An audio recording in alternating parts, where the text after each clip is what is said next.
La grande baie de 800, de par sa proximité avec l'Angleterre, était l'endroit idéal pour les Allemands pour tenter d'envahir l'Angleterre en 1940.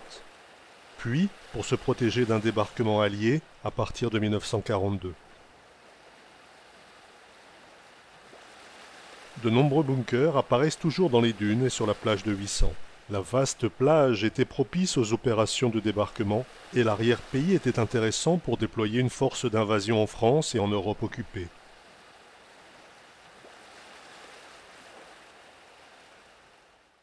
C'est pourquoi les Allemands ont établi une ligne de défense lourde sur la côte ainsi que dans l'arrière-pays de la baie de 800. Sur le territoire de 800, il y a tellement de points fortifiés que nous allons devoir les passer en revue en plusieurs fois. On trouve toujours dans la dune d'amont de 800 de nombreuses casemates bétonnées. La mine d'or, qui est un domaine qui s'étend d'Evrimé jusqu'au sud de Struan, va être le lieu d'installations allemandes successives entre 1940 et 1944. Certaines installations couvraient la plage par des feux croisés, les autres protégeaient la batterie côtière M3 qui fut installée au nord de 800.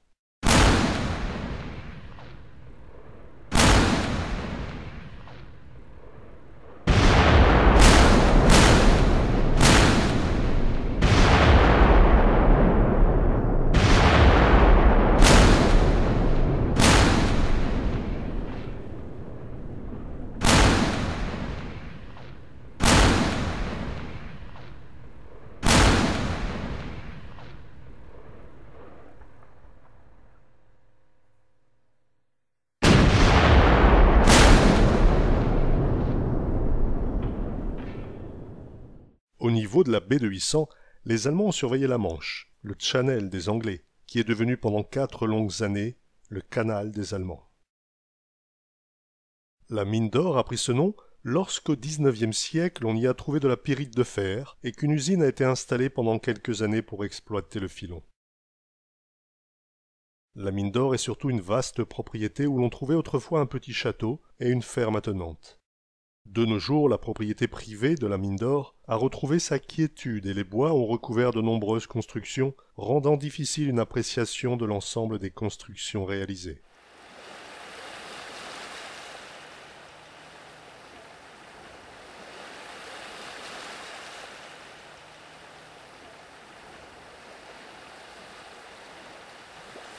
On estime à plus de 60 les constructions bétonnées de la mine d'or, mais nombre d'entre elles sont très abîmées, car ayant servi au déminage après-guerre. De plus, la végétation a repris ses droits sur ces vestiges de la Seconde Guerre mondiale, et beaucoup de bâtiments sont difficiles à reconnaître, car ils sont fortement endommagés.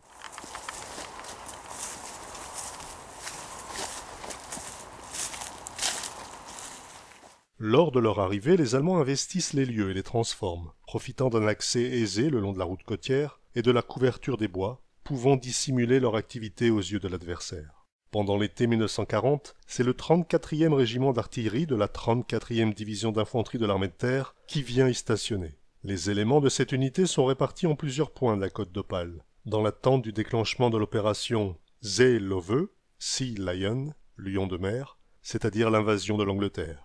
Cette période de 1940 jusqu'au début de l'année 1941 voit la réalisation de plusieurs installations légères pour abriter les hommes et leur matériel. Ce sont des baraquements en bois entourés de sacs de sable pour la protection. Ces constructions éparpillées dans les bois sont en liaison avec la côte de la dune d'Amont où une batterie de marine fut installée. La plupart des blocos de la mine d'or ont été créés quand les Allemands ont réinstallé une batterie de 15 cm vers 1942. Les Allemands installent tout d'abord, entre la mine d'or et Sombre, une batterie de canons de 24 cm, modèle 1916, de fabrication austro-hongroise, datant de 1918. Le 24 cm M16 est transporté en 4 parties, le canon, le chariot et la base en 2 moitiés. Chaque partie du 24 cm M16 était transportée sur une remorque électrique à 8 roues, tirée par un camion d'artillerie générateur Daimler M16, conçu par Ferdinand Porsche. La vitesse maximale était de 14 km/h. Un camion supplémentaire tirait la remorque à munitions qui pouvait transporter 28 obus avec leurs douilles, ainsi que la grue de chargement. Il fallait 8 à 20 heures dans un sol meuble ou du gravier pour creuser le grand foyer nécessaire pour contenir les 2 moitiés de la base. 6 à 8 heures de plus pour assembler le canon lui-même. Les dernières étapes consistaient à connecter les pistons des freins à recul au canon, à remplir et à tester le frein à recul, ainsi que le récupérateur. Le démontage prenait environ 6 heures.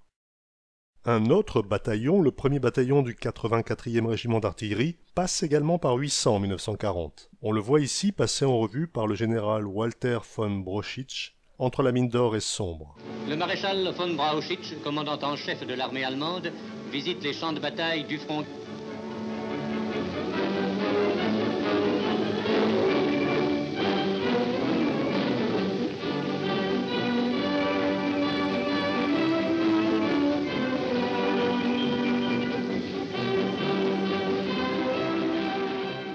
Le 1er bataillon du 84e régiment d'artillerie est équipé des fameux canons K3 de 24 cm. On va aussi trouver des batteries moyennes. L'armée de terre va en implanter une qui sera implantée à la mine d'or. C'est une batterie de 24 cm K3. Donc en tout 6 pièces qui vont être installées ici. À l'époque, on ne trouve pas encore de bunker. Ça viendra plus tard. On trouve majoritairement en fait des baraquements, des abris légers, etc. Le canon K3 est un canon lourd, de siège, de calibre 238 mm. Cette énorme pièce d'artillerie était montée sur un affût à double recul et devait être séparée en 6 morceaux pour être déplacée sur le front. Ce canon disposait de multiples systèmes de sécurité afin de s'assurer du bon assemblage des pièces. Ces systèmes empêchaient le tir en cas d'erreur de montage. Pour le mettre en place, il fallait à une équipe de 25 hommes 1h30 de travail, ainsi que de nombreux outils. Ce canon disposait même d'un générateur pour ses pièces mobiles, encastrées dans l'affût.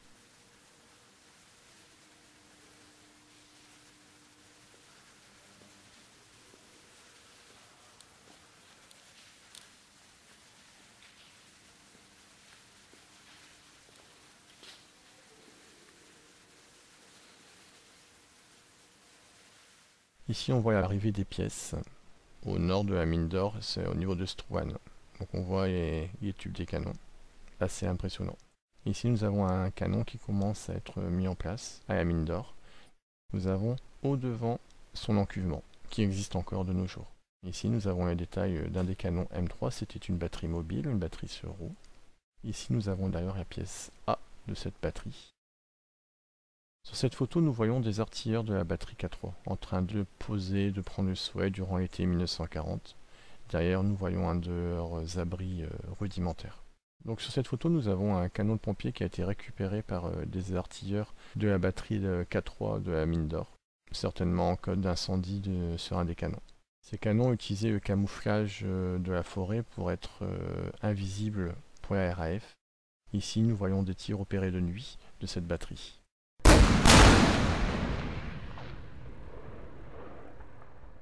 Autre photo qui montre un des tirs de canon K3 de la mine d'or sur Angleterre.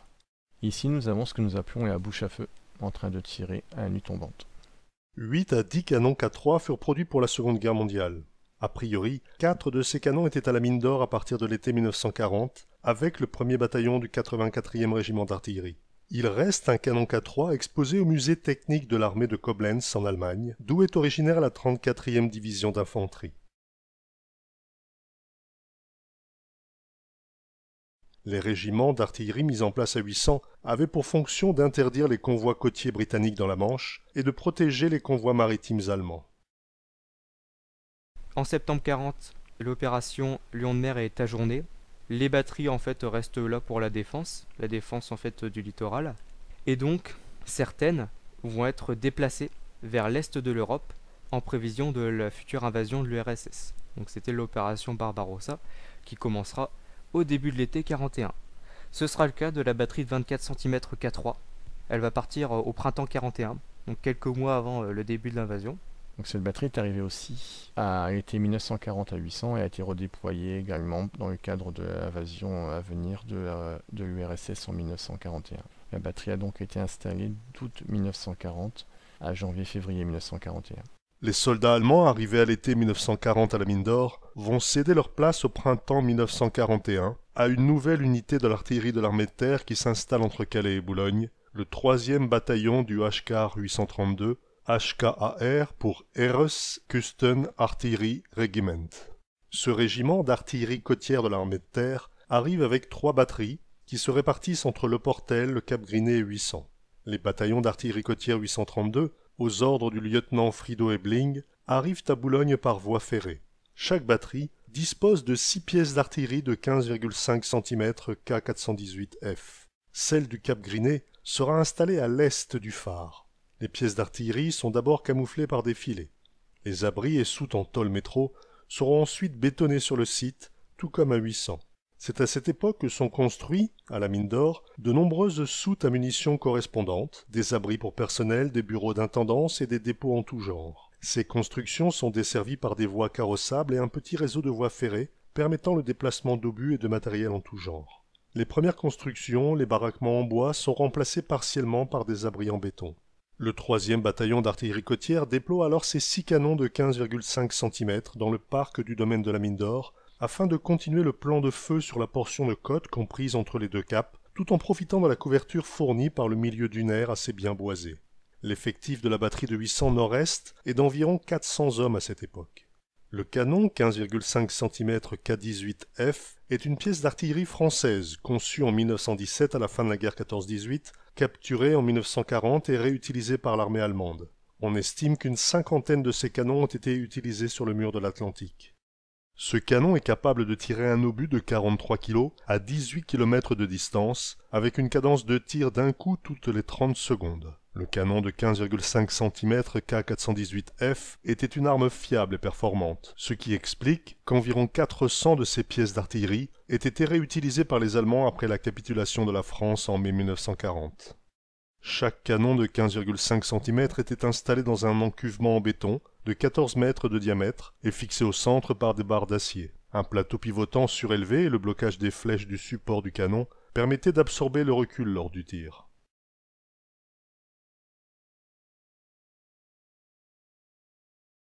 Il fallait 8 hommes pour faire fonctionner chaque canon. un qui dirigeait la manœuvre, un qui s'occupait de la mise au point du tir, 2 soldats chargés des calculs, un soldat pour le chargement du canon, un tireur, et 2 soldats responsables de l'approvisionnement en munitions.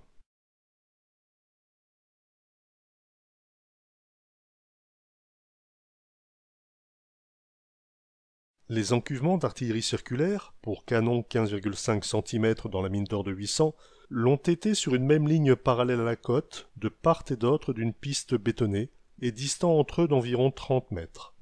Il y avait 6 canons de 155 mm, mais actuellement il semble que seuls 4 encuvements en béton aient été construits, car on ne retrouve des reliques que pour 4 au lieu des 6 encuvements attendus. Donc ici, il y avait une des 6 plateformes pour un canon de 15,5 cm. On va aller voir s'il y a des restes.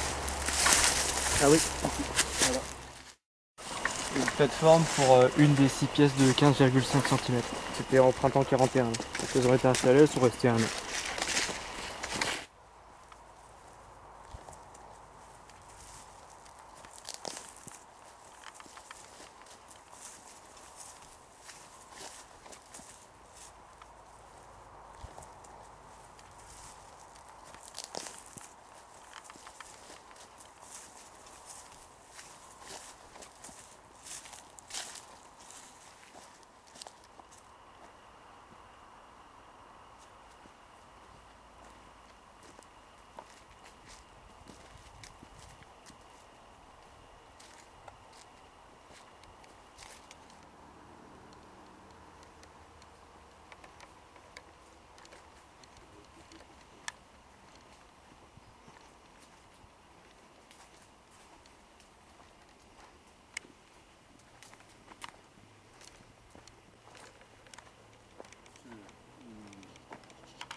Les canons de 15,5 cm étaient dirigés par un poste directeur de tir dominant la dune. Situé à l'ouest de la mine d'or, le poste de direction de tir du 3e bataillon d'artillerie côtière est une petite tour d'observation accolée à un petit abri en demi-lune.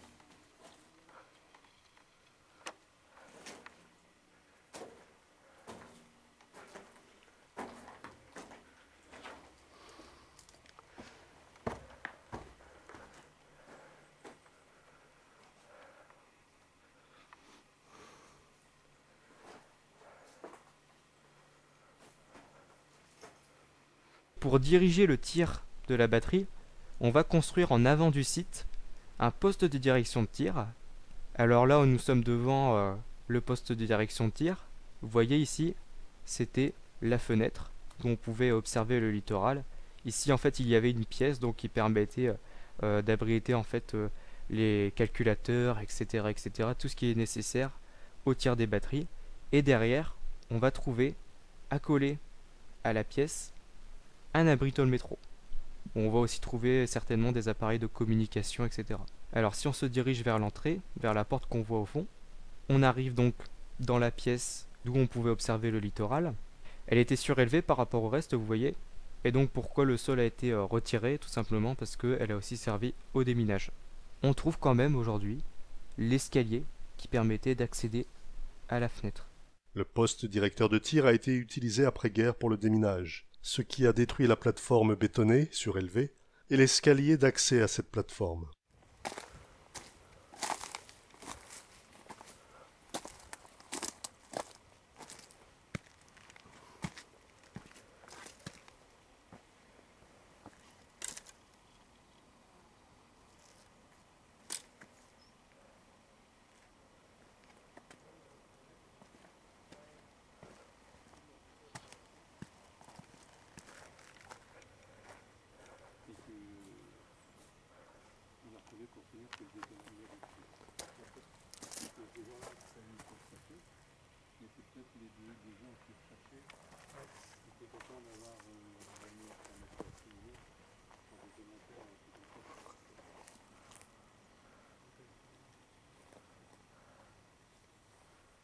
Alors derrière ce poste de direction de tir, qui est d'ailleurs assez fréquent pour les batteries de l'armée de terre implantées dès 1941, on va trouver un abri qui sert certainement de bureau.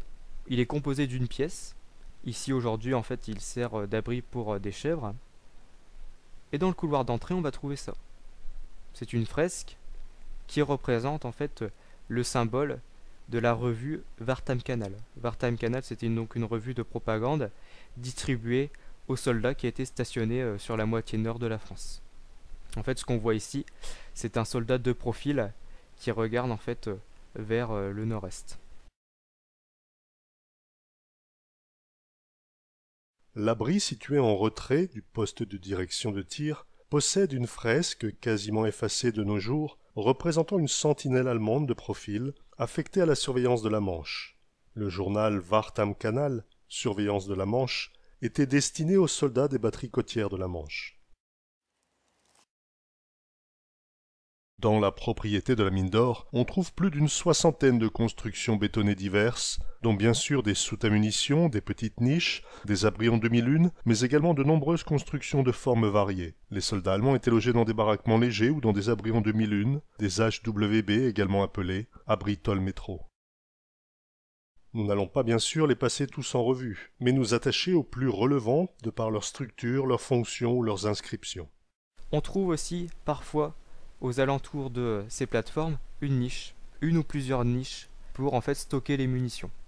Vers le sud, on trouve une zone de vie qui consiste en la succession d'abris de petite taille pour les personnels, ainsi que des HWB, des abris Toll-Métro en demi-lune. Alors pour loger le personnel, mais aussi pour stocker des munitions, on va construire ce genre d'abri, environ 13-14 sur le site de la mine d'or. Ce sont des abris, donc comme on le voit, Toll-Métro. Ils sont recouverts par une couche de béton. Ils ont aussi à peu près en fait la même taille. Vous voyez ici c'est l'extérieur d'un des abris Toll-Métro. L'entrée qu'on voit c'est la sortie de secours. Et on voit aussi en fait la forme que la couche de béton donne à l'extérieur. Et l'enduit noir qu'on voit en fait c'était pour isoler.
Alors on va aussi construire des abris légers, des abris vraiment pas vraiment de Toll-Métro, quoi, pas Toll-Métro mais vraiment légers.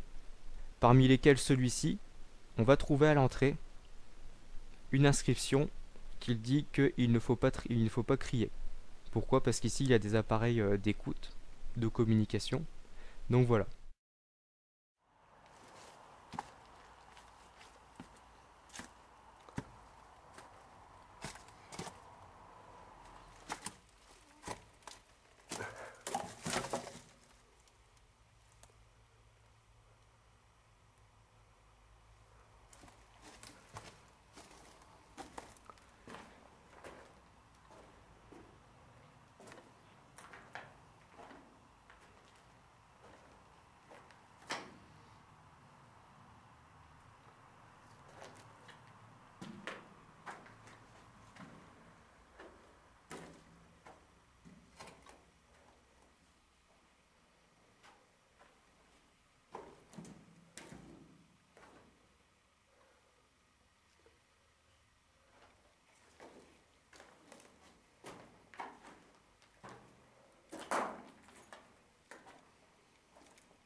C'est à l'extérieur de cet abri que l'on trouve un mortier de 8 cm, Granatwerfer 34, dessiné dans le béton.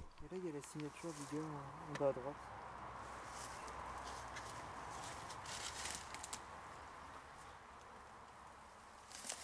C'est marqué EN.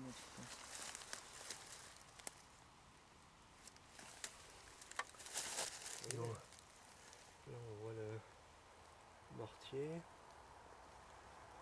le haut du mortier.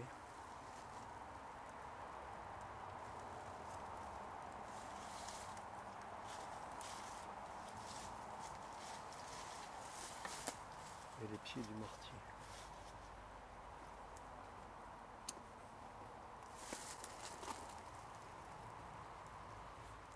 On va aussi trouver d'autres abris pour les munitions.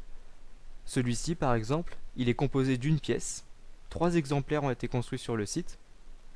Et celui-ci, il a servi au déminage, ce qui explique en fait son état actuel. On trouve aussi des garages comme celui-ci.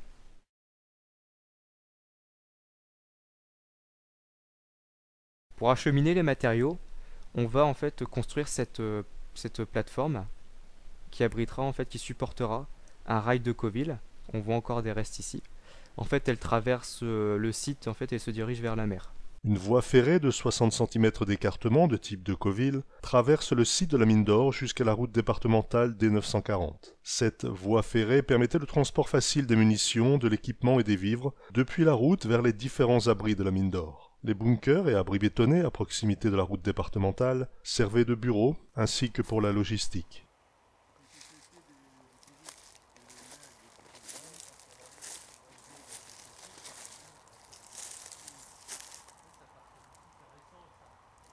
De par sa position centrale dans la baie, la batterie de la mine d'or pouvait couvrir l'étendue marine jusqu'à environ la moitié du détroit, seulement limitée à ses extrémités par les 2 caps Grinet et Blanc-Nez. L'état-major de la batterie logeait dans le petit manoir de la mine d'or. À l'entrée du domaine de la mine d'or se situe un bunker pour relais téléphonique, qui permettait la liaison avec les différents postes de commandement des différentes sections de la 340e division d'infanterie, réparties dans les environs, ainsi qu'avec les observateurs situés sur les monts en arrière de 800. Le 3e bataillon de la batterie côtière 832 quitte la mine d'or en mai 1942, et ses 6 imposants canons de 15,5 cm sont transférés en Normandie, à Saint-Marcouf. La batterie de Crisbeck à Saint-Marcouf dans la Manche est maintenant un musée historique situé au nord de la plage du débarquement de Utah Beach. Les 6 canons de 15,5 cm ont été remplacés par des canons plus petits pour le musée. La batterie de Crisbeck est un très beau site à visiter pour les amateurs de bunkers, et cette batterie peut donner une idée sur le site de la mine d'or pendant la Seconde Guerre mondiale.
Alors au printemps 1942, ça fait un an que il y a une batterie de 15,5 cm implantée à la mine d'or.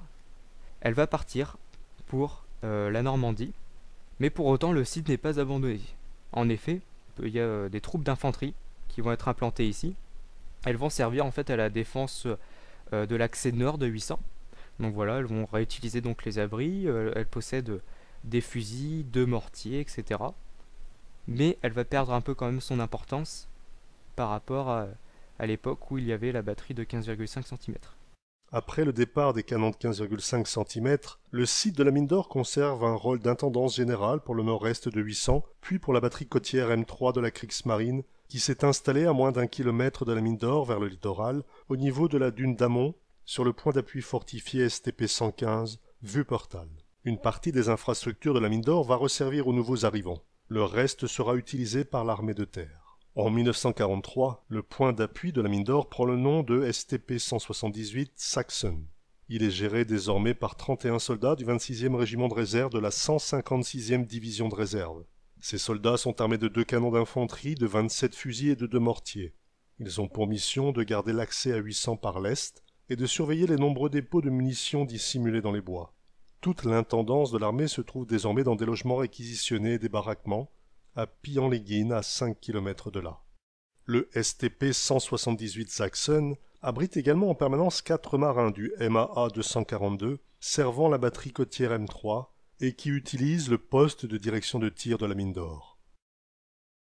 Alors c'est probablement ici, à ce moment-là, qu'on va construire ce genre de bâtiment. Donc c'est une tranchée couverte, un réseau de tranchées couvertes, qui a une particularité d'avoir à plusieurs de ses entrées un nom.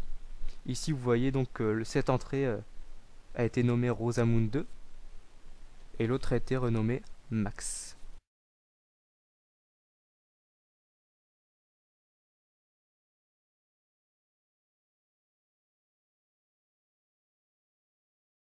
Alors en 1944, le point d'appui est renommé Weiderstornest 116 Barmen. Alors Weiderstornest, ça veut dire nid de résistance, donc c'est un petit point d'appui sur le mur de l'Atlantique. Désormais nous sommes sur la période du mur de l'Atlantique. C'est dire à quel point la position a perdu son importance en fait. Parce que désormais c'est un tout petit nid de résistance. Mais c'est pas pour autant qu'on va arrêter les constructions.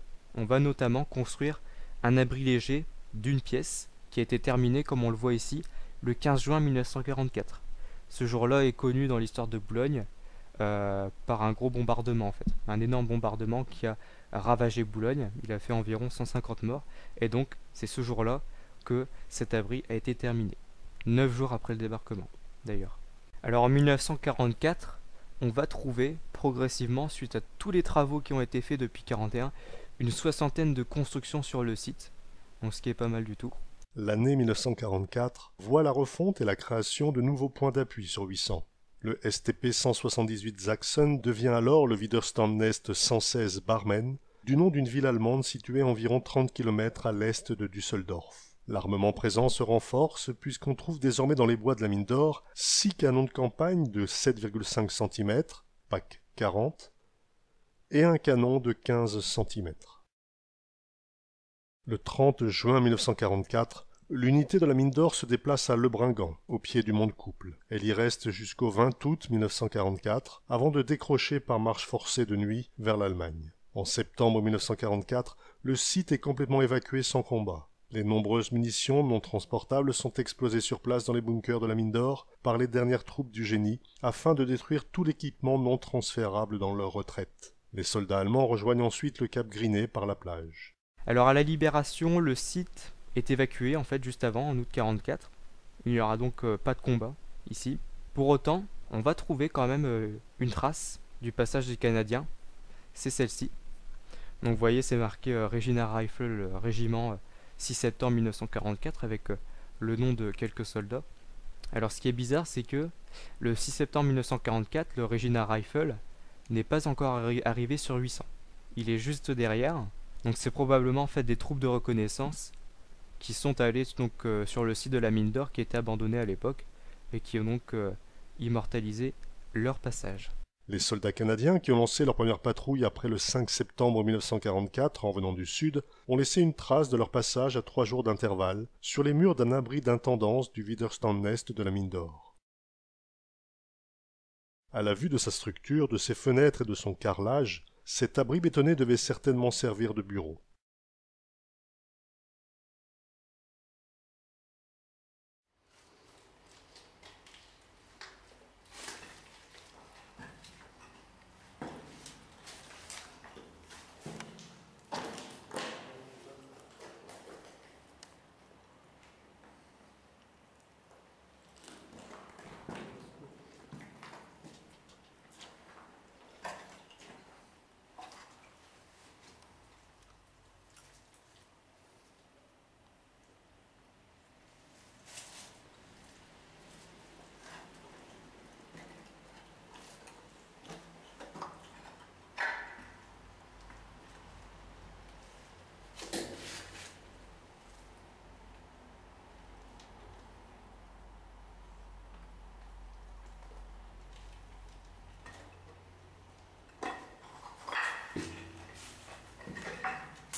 Il existait un troisième graffiti témoignant du passage des Winnipeg Rifles canadiens, réalisé juste à l'entrée du couloir d'entrée, mais qui malheureusement n'a pas survécu aux affres du temps. Les différents régiments canadiens ont ainsi témoigné de leur bref passage à 800, avant le grand rassemblement de leurs forces pour lancer l'assaut sur la ville de Calais.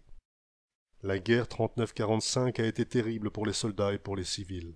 Depuis la libération de 800, il y a 78 ans, le site de la mine d'or a retrouvé ses légitimes propriétaires, et les bunkers sont peu à peu oubliés dans ce merveilleux endroit où la nature a repris ses droits.